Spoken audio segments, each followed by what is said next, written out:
දැන් මම මෙහෙම හැදුවේ මේ දැන් වාට අවුරුදු 27යිනේ. තව අවුරුදු 33ක් ඉස්සරහට ගෙවාගෙන ගිහිල්ලා අවුරුදු 60 දී වාට මේකේ මේ හම්බෙන ගාන පෙන්ෂන් ෆන්ඩයක් විදිහට හම්බෙන්න තමයි මම මේක දැම්මේ. ඒක දාන්න වෙනම හේතුවක් තියෙනවා. එතකොට දැන් මේ සාමාන්‍යයෙන් මේ අපේ මේ දැන් අපේ තියෙන රෙගියුලේෂන් අනුව ඉන්ෂුරන්ස් එකකින් ගන්න ෆන්ඩ් එකක් අවුරුදු 60ට වැඩි කෙනෙක් ගත්තොත් තමයි සම්පූර්ණයෙන්ම ටැක්ස් වලින් නිදහස් වෙන්නේ. අවුරුදු 10ට වැඩි කල්පිරීමක් මේ ජ්‍යෙෂ්ඨ පුරවැසියෙක් ගත්තොත් තමයි ටැක්ස් වලින් නිදහස් වෙන්නේ. ඒකයි මම මේක අවුරුදු 60ට හැදුවේ. අපේ අවුරුදු 75කම් හදන්න පුළුවන්. ඒක ඉස්සරහට වෙනස් වෙනානේ ගොඩක්. ඒකෙන් තමයි දැන් හැදුවේ මේක. ඒකට ෆන්ඩ් එක ගන්න පුළුවන් අවුරුදු 60 දී. එතකොට මේ අපේ සාමාන්‍ය දැන්ට මේ 10 මාර යනවා ඩිවිඩන්ඩ් රේට් එක. මේ සමන් 10 ඩිවිඩන්ඩ් රේට් එක ගත්තොත් 1,60,00,000ක් තමයි මේකේ මේ මැචුරිටි එක හම්බ වෙනවා. එතකොට මේක මේ ගෙවාගෙන යනකොට එතකොට හදිස්සියේ හොස්පිටල් එකේ නතර වෙන්න වුණොත් එහෙම දවසට මේ 9,600ක් ගානේ දවස් 180ක් වෙනකම් ක්ලේම් කරන්න පුළුවන්. දවස් 180ක් වෙනකම් ක්ලේම් කරනවා. ඒක මේ දවස් 2ක් අනිවාර්යෙන් ඇඩ්මිට් වුණොත් තමයි මේ ක්ලේම් කරන්න පුළුවන්. එතකොට ICU එකේ නතර වුණොත් එහෙම මේ දවසට 19,200ක ඩබල් වෙලා හම්බ වෙනවා. දවස් 19,200 දවස් 180ක් වෙනකම් ක්ලේම් කරන්න පුළුවන්. එතකොට තියෙනවා මේකේ මේ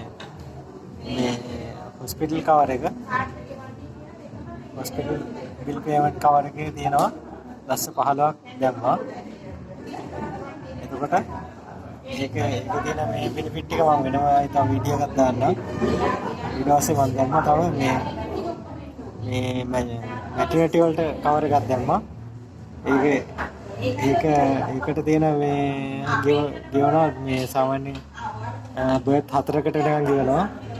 ඒක මම ඒක වෙනම chart එකක් කියවන්න. ඒකේ NVD කියලා තියෙන්නේ normal birth එකට NRCS කියලා තියෙන්නේ NRCS කියලා තියෙන CSR කරනකොට ඒවට ගෙවන ගාන මේ මම වෙනම මේ ෆොටෝ එකක් කියවන්න.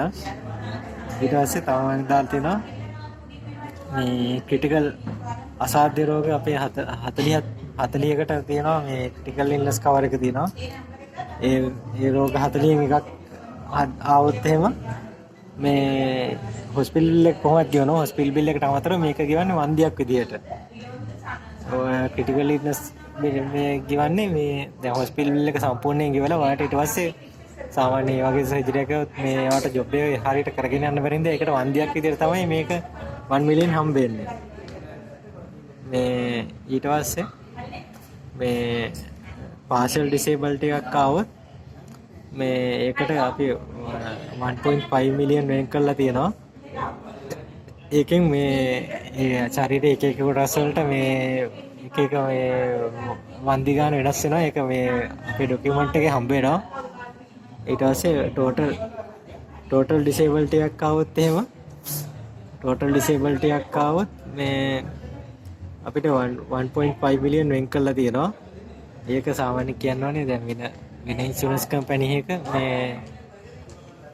වෙන ඉන්ෂුරන්ස් කම්පැනි එක ගෙවන්නේ සාමාන්‍ය මේක අවුරුදු 4කට බෙදලා තමයි ගෙවන්නේ මාරික විදියට. අපි මේ ડોක්ටර් මෙයා කරාට පස්සේ මේ අවුරුද්දේ මේක හම්බ වෙනවා. එතකොට ඊට පස්සේ ඔයාලට මේක ඩිසේබල්ටි එකක් තියෙන හින්දා දැන් ඉස්සරහට ගෙවාගෙන යන්න බෑනේ. එතකොට LLC එක ගානේ මේක ගෙවාගෙන ගිහිල්ලා මේ වාට අවුරුදු 60 වෙනකොට මේ කෝටි 1.60 හම්බ වෙනවා. ඊට පස්සේ ඩෙත් කවර් එක තියෙනවා.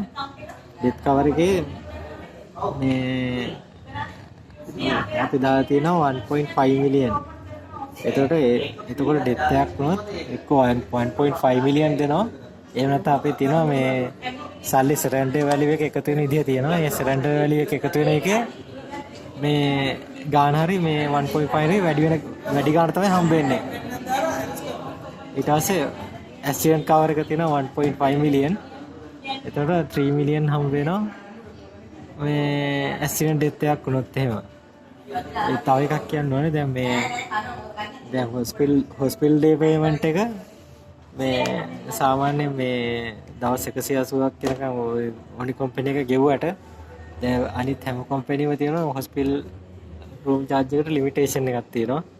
එතකොට මේ දැන් වෙන කම්පැනි එක දැන් දාලා තිබ්බොත් එහෙම මේ සාමාන්‍යයෙන් 15 බිල් එක දැන් මම සාමාන්‍ය රත්නපුරේ මේ 15000ක් වගේ එනවා මේ රූම් charge එක.